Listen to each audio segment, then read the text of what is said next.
પ્રજાપતિ। મિત્રો 2021 માં પોલીસ ખાતામાં ભરપૂર પ્રમાણમાં ભરતી આવી રહી છે, જેની સંખ્યા લગભગ 1382 જેટલી ભરતી છે, જેમાં પીએસઆઈ, એએસઆઈ તથા આઈઓ ની ભરતી થઈ રહી છે। તો મિત્રો તેના અનુસંધાનમાં આજે આપણે પોલીસ સબ ઇન્સ્પેક્ટર તથા assistant police sub inspector intelligence officer ના પેપર 2017 મેથ્સ અને રીઝનિંગના પ્રશ્નોનું સોલ્યુશન કરવાનું છે, જે તમને આવનારી પરીક્ષામાં ખૂબ જ મદદરૂપ થશે। તો પૂરેપૂરું કોન્સન્ટ્રેશન। પ્રથમ પ્રશ્ન છે સિરીઝનો। અહીં એક સિરીઝ આપેલી છે, એમાં જે છેલ્લું પદ કયું આવે તે માંગેલું છે। તો સૌપ્રથમ આપણે સિરીઝ તરફ ધ્યાન કેન્દ્રિત કરીએ મિત્રો। પ્રથમ અંક છે 2, પછી છે 5, 11, 23, 47 ક્વેશ્ચનમાં।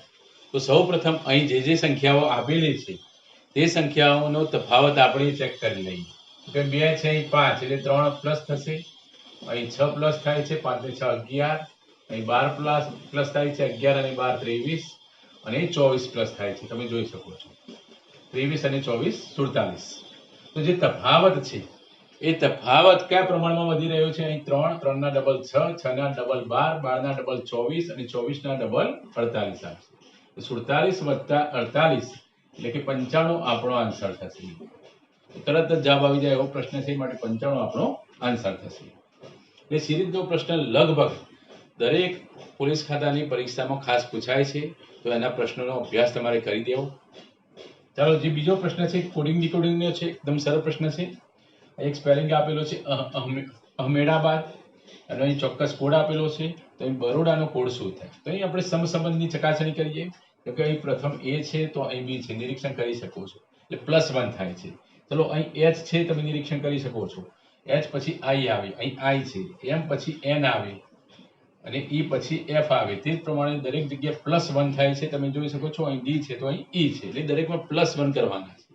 તો અહીં જોઈએ બી પછી શું આવે તો સી આવે, એ પછી શું આવે તો બી આવે, આર પછી શું આવે તો એસ આવે, ઓ પછી પી આવે, ઈ પછી ઈ આવે, અને એ પછી બી આવે।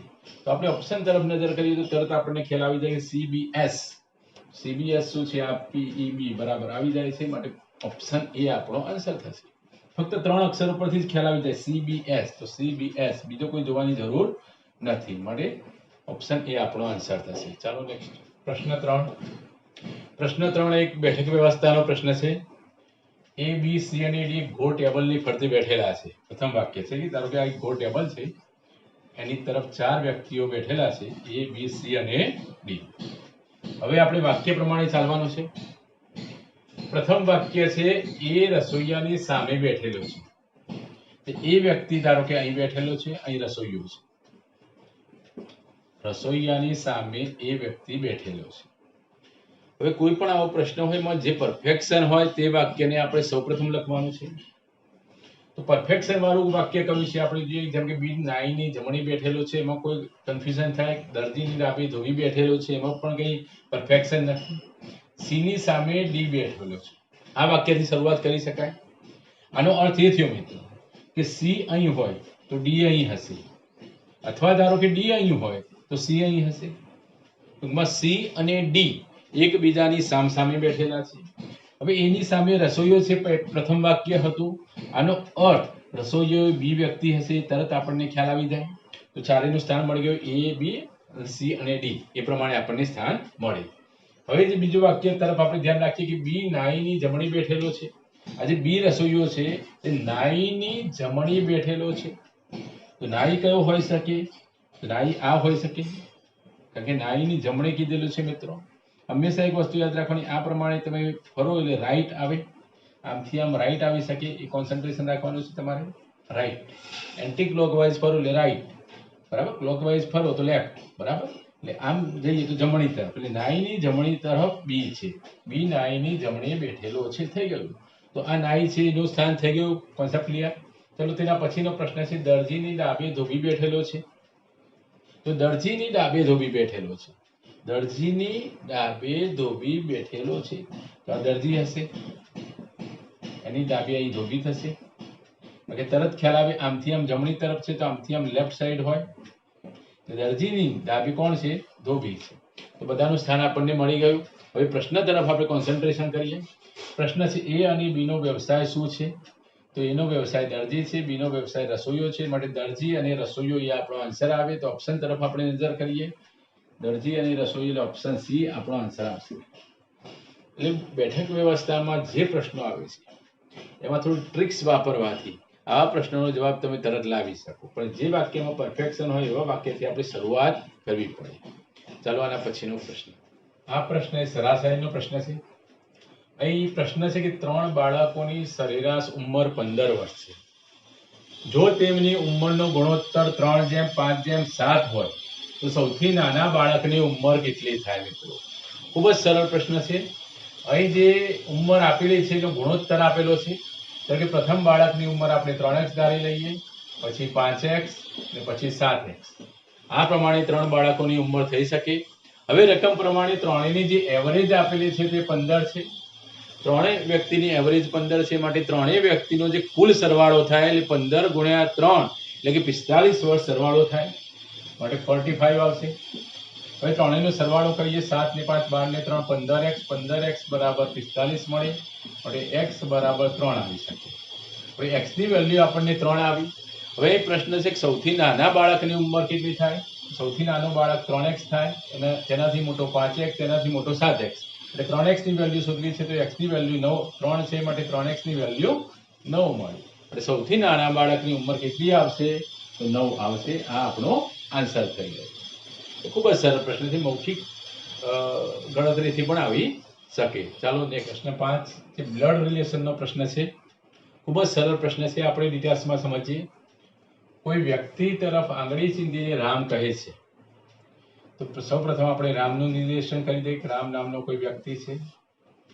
એક વ્યક્તિ સામે આંગળી ચીંધીને કહે છે. આ વ્યક્તિ છે. વ્યક્તિ સામે આંગળી ચીંધીને શું કહે છે? તેનો પુત્ર રમેશ. તેનો પુત્ર એટલે આ જે વ્યક્તિ છે તેનો પુત્ર રમેશ. રમેશ એ કોણ છે? રામ કહે છે મારી માતાનો પૌત્ર છે. આ જે રામ છે એની માતા એનો પૌત્ર છે. માતાનો પૌત્ર. તો તરત જ ખ્યાલ આવી જાય મિત્રો, માતાનો પૌત્ર એટલે માતાના પુત્રનો પુત્ર. માતાના પુત્રનો પુત્ર, માટે આ જે રમેશ છે તે આ વ્યક્તિનો પુત્ર છે. બરાબર, એવું થઈ શકે. તો એવું પણ રામ પણ એની માતાનો પુત્ર છે. તો તરત જ ખ્યાલ આવી જાય કે રામ અને આ વ્યક્તિ બંને ભાઈઓ હશે. તો હવે પ્રશ્ન તરફ નજર કરીએ. પ્રશ્નમાં કહ્યું છે તો તે વ્યક્તિ કોણ છે? આ વ્યક્તિ કોણ છે? તો અહીં આપણે ઓપ્શન તરફ જોઈને સ્પષ્ટપણે કહી શકીએ કે તે વ્યક્તિ રામનો ભાઈ છે. તો ઓપ્શન તરફ જોઈએ તો રામનો ભાઈ આન્સર આવશે આપણો. કે રામનો સાળો ના આવી શકે, કાકા ના આવી શકે, પિતા ના આવી શકે, રામનો ભાઈ. એટલે એકદમ ખૂબ જ સરળ પ્રશ્ન છે. થોડી પ્રેક્ટિસ કરવાથી આવા પ્રશ્નોના જવાબ તમે તરત જ આપી શકો. ચાલો પ્રશ્ન 6 જે પ્રોફિટ અને લોસનો છે. પ્રશ્ન છે 10% નફાથી કોઈ પુસ્તકને 220 રૂપિયામાં વેચતા તેની ખરીદ કિંમત કેટલી થાય? મિત્રો અહીં જે પ્રોફિટ આપેલો છે પ્રોફિટ એ 10% છે. હંમેશા કોઈ પણ આવો પ્રશ્ન હોય એટલે આપણે શોર્ટ ટ્રિક્સથી ગણી દઈએ. કોઈ 10% પ્રોફિટ થાય છે. આનો અર્થ કે 100% કોઈ પુસ્તકની ખરીદ કિંમત હોય તો તેની વેચાણ કિંમત 110% થાય. તો કે 10% પ્રોફિટ છે, એટલે વેચાણ કિંમત કેટલી થશે? 110%. હવે અહીં 110%ની વેલ્યુ કેટલી આપેલી છે તો તમે જોઈ શકો છો 220 છે. 110% બરાબર 220. તો ખરીદ કિંમત એટલે 100%. તો 100% બરાબર કેટલા? Question mark. તો તરત જ જવાબ આવી જાય. આ બંનેનો સંબંધ તમે જોઈ શકો છો. 11 ગુણ્યા 2 એટલે 22. 2 છે ડબલ, તો અહીં પણ ડબલ થશે. 100 ગુણ્યા 2 એટલે 200. એટલે આપણો આન્સર આવશે 200 રૂપિયા. બીજો એક પોઈન્ટ પણ વિચારી શકાય. હંમેશા અહીં પ્રોફિટ થાય છે, માટે જે 220 રૂપિયા છે તેના કરતા એની ખરીદ કિંમત ઓછી જ હોય. બરાબર, એટલે 220 તો આવે જ નહીં.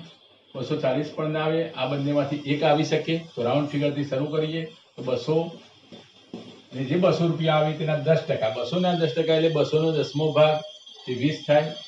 અને 200 વત્તા 20 એટલે 200 ને 20. આ તેની વેચાણ કિંમત મળી ગઈ. એમ અહીં તમે જોઈ શકો છો. એટલે આ પ્રમાણે ઓપ્શન પરથી પણ જવાબ આવી શકે. મિત્રો ખૂબ જ સરસ પ્રશ્ન છે. આ પ્રશ્ન બે રીતે ગણી શકાય, આપણે બંને રીતે ગણીએ. સૌપ્રથમ પ્રશ્ન જોઈએ. એક ટેંકનો 3/4 ભાગ પાણીથી ભરેલો છે. તેમાં 5 લીટર પાણી ઉમેરતા ટેન્ક 4/5 ભરાઈ જાય છે, તો ટેન્કની ક્ષમતા કેટલી હશે? સૌપ્રથમ પ્રશ્ન આપણે પર્સન્ટેજ પ્રમાણે કેલ્ક્યુલેશન કરીએ. તો એ જે ભાગ આપેલો છે અપૂર્ણાંક ભાગ, એટલે પર્સન્ટેજમાં કન્વર્ટ કરવા હોય, કોઈ પણ સંખ્યાને પર્સન્ટેજમાં એટલે કે ટકાવારીમાં કન્વર્ટ કરવા હોય તો 100 વડે મલ્ટીપ્લાય કરવા પડે, 100 વડે ગુણવા પડે. તો તરત જ ખ્યાલ આવી જાય 3/4 ને 100 વડે મલ્ટીપ્લાય કરો એટલે 75% આવે. 25 ચોક 100, પછી 75. તે જ પ્રમાણે જે 4/5 ભાગ છે તેને પણ તમે 100 વડે ધારો કે મલ્ટીપ્લાય કરો તો 20 × 50 20 ચોક 80 એટલે 80% આવે. તો ટૂંકમાં શરૂઆતમાં ટાંકી જે છે 75% ભરેલી હતી, પછી તેમાં 5 લીટર પાણી આપણે પ્લસ કર્યું, 5 લીટર પાણી પ્લસ કર્યું એટલે તે 80% ભરાઈ ગઈ. આનો અર્થ કે જે વધે છે એ 5% વધ્યા, એટલે 5% બરાબર 5 લીટર લેવાના છે.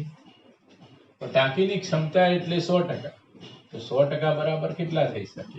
તરત ખ્યાલ આવે 5% એટલે 5 લીટર, 100% એટલે 100 લીટર.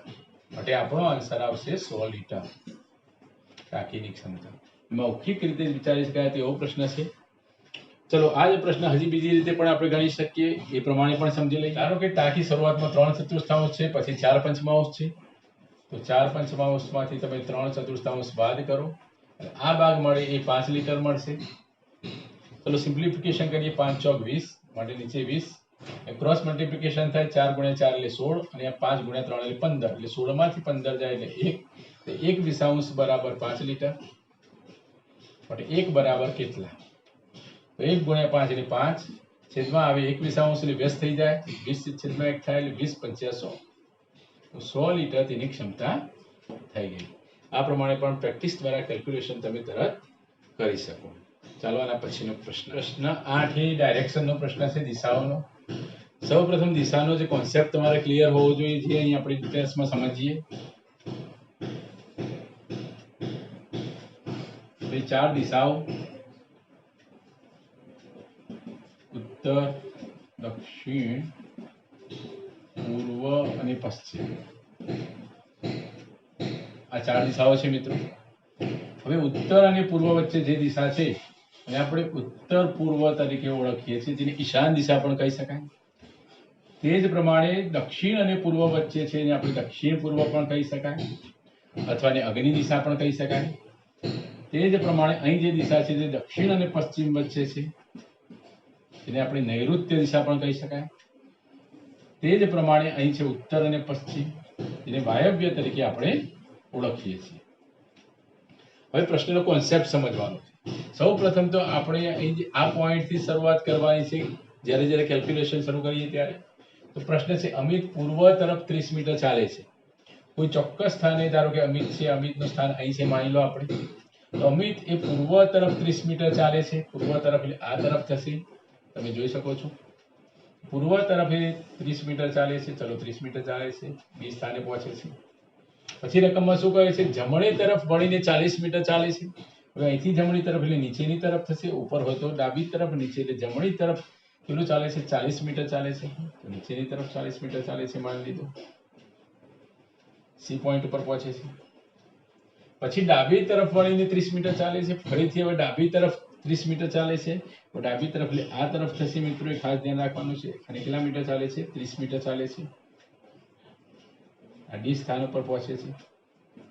તો પ્રશ્ન છે, આરંભ બિંદુથી તેનું મોઢું કઈ દિશામાં હશે? આરંભ બિંદુ, અહીં જે વાત થઈ છે તે સાપેક્ષ વાત થઈ છે. જે આપણે દિશા શોધવાની છે તે આરંભ બિંદુને અનુરૂપ દિશા શોધવાની છે મિત્રો.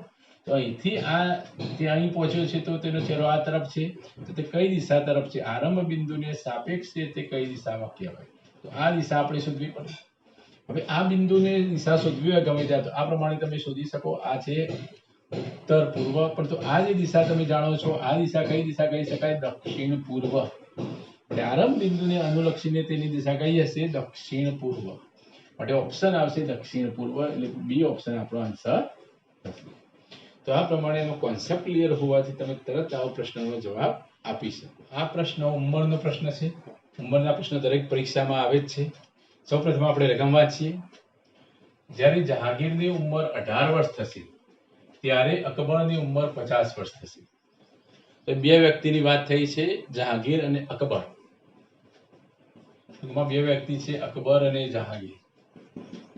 રકમનું પ્રથમ વાક્ય છે કે જ્યારે અકબરની ઉંમર 50 હશે ત્યારે જહાંગીરની ઉંમર 18 વર્ષ થશે.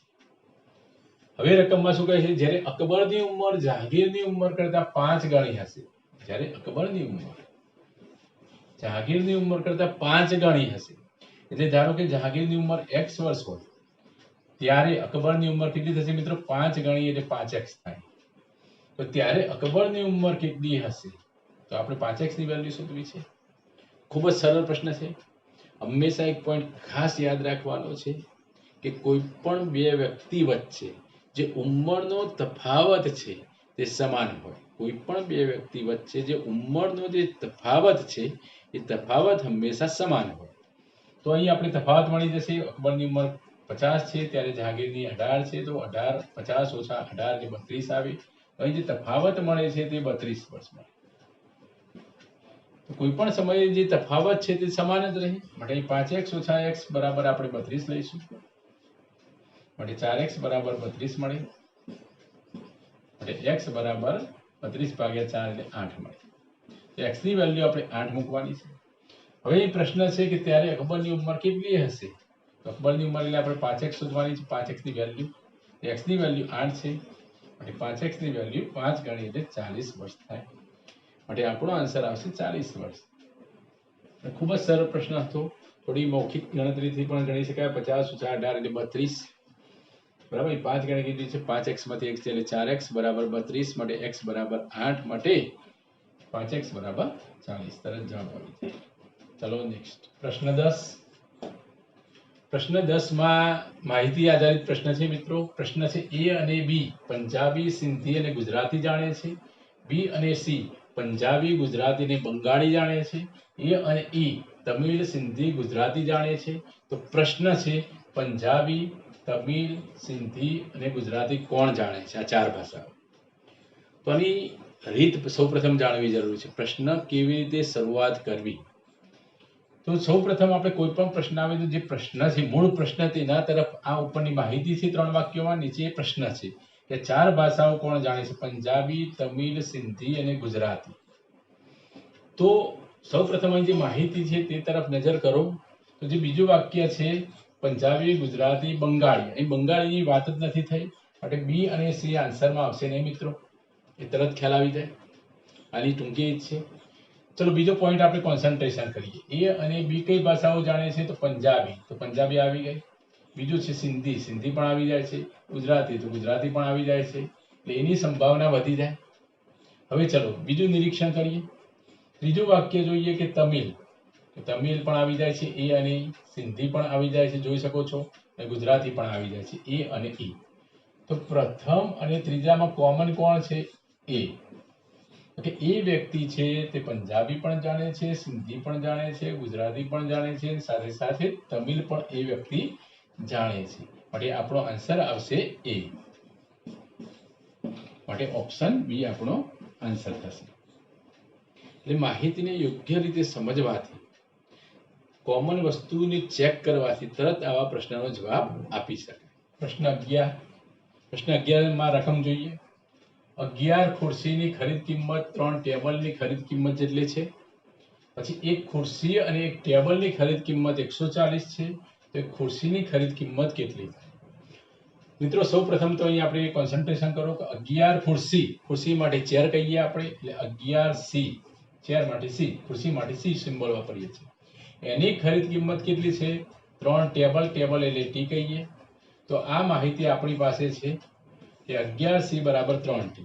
પોઈન્ટ નંબર 2, એક ખુરશી, ખુરશી એટલે C, અને એક ટેબલ, ટેબલ એટલે T, એની કિંમત આપેલી છે 140. તો પ્રશ્ન શું છે? એક ખુરશીની ખરીદ કિંમત શોધો. ખુરશી એટલે ચેર, ચેરની વેલ્યુ આપણે શોધવી છે. આ પ્રશ્ન ઉપરથી આપણે માહિતી એકઠી કરી દીધી. આ માહિતીને અનુરૂપ કેવી રીતે જવાબ લાવી શકાય તે પૂરેપૂરું કોન્સન્ટ્રેશન રાખવું. અહીં આપણે ચેર એટલે કે ખુરશીની કિંમત શોધવી છે. તો જ્યાં જ્યાં ખુરશી હોય, ટેબલ છે, ત્યાં ટેબલની જગ્યાએ આપણે ખુરશી કન્વર્ટ કરી શકીએ. ટેબલની જગ્યાએ ખુરશીનું કન્વર્ટ કરવાનું છે. તો તો ટેબલ કેટલા છે? 3t છે, 3 ટેબલ. તો આ સમીકરણને આપણે 3 વડે મલ્ટીપ્લાય કરી દઈએ એટલે 3c પ્લસ 3t 3 વડે મલ્ટીપ્લાય કર્યા તો 140 ગુણ્યા 3 કરવા પડે એટલે 420 મળે. તો આ પોઈન્ટ ઉપર આપણે પહોંચી ગયા. હવે જ્યાં જ્યાં 3t છે એ 3t ની જગ્યાએ આપણે 11c એટલે કે 11c લખી શકીએ. 3 ટેબલ બરાબર 11 ખુરશી ટૂંકમાં બરાબર. 3 ખુરશી એમને એમ, 3c એમને એમ. 3t ની જગ્યાએ આપણે શું લખીશું? 11c બરાબર 420.